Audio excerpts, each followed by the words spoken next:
పల్నాడు జిల్లాలో మాజీ మంత్రి విడదల రజని కీలక వ్యాఖ్యలు చేశారు. గత 2 రోజులుగా తనను తన అనుచరులను లక్ష్యంగా చేసుకుని పోలీసులు వ్యవహరిస్తున్న తీరు పూర్తిగా అన్యాయమని, ఇది చట్ట వ్యవస్థను అవమానించే పని అని ఆమె మండిపడ్డారు.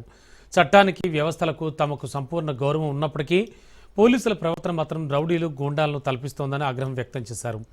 తమపై నమోదవుతున్న కేసుల నేపథ్యాన్ని వివరించిన రజని, శ్రీ గణేష్ చౌదరి పేరుతో జరుగుతున్న ఫిర్యాదులు పూర్తిగా రాజకీయ నాటకమని స్పష్టం చేశారు. పోలీసు వారు ఏ విధంగా కూడా ఒక హైడ్రామా నడిపారు.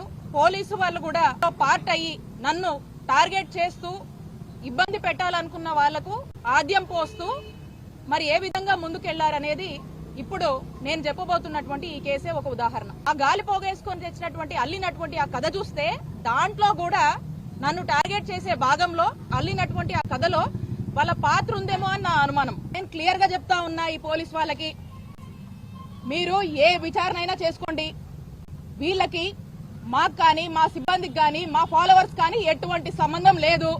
ఇంకా ఇక్కడ ఒక ఆయన బాగా అత్యుత్సాహం చూపిస్తున్నాడు, ఒక ఆఫీసరు, ఆయన ఏదో హనుమంతరావు అంటున్నారు, ఆయన ఆ డిఎస్పీ పేరు. ఆయన పరిస్థితి ఎలా ఉందంటే ఆ పోలీస్ చొక్కా కాకుండా ఆ పచ్చ కద్దరు చొక్కా వేసుకొని పనిచేస్తున్నట్టు కనిపిస్తుంది. ఎందుకంటే నిన్న దారుణంగా ఒక ప్రెస్ రిలీజ్ ఇచ్చాడు.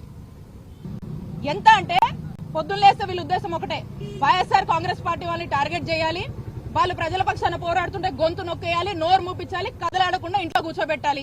ఈ రోజు మేము యాక్టివ్ గా తిరుగుతున్నాం కాబట్టి, ఈ రోజు జిల్లాలో గానీ నియోజకవర్గంలో గానీ యాక్టివ్ గా ఉన్నాం.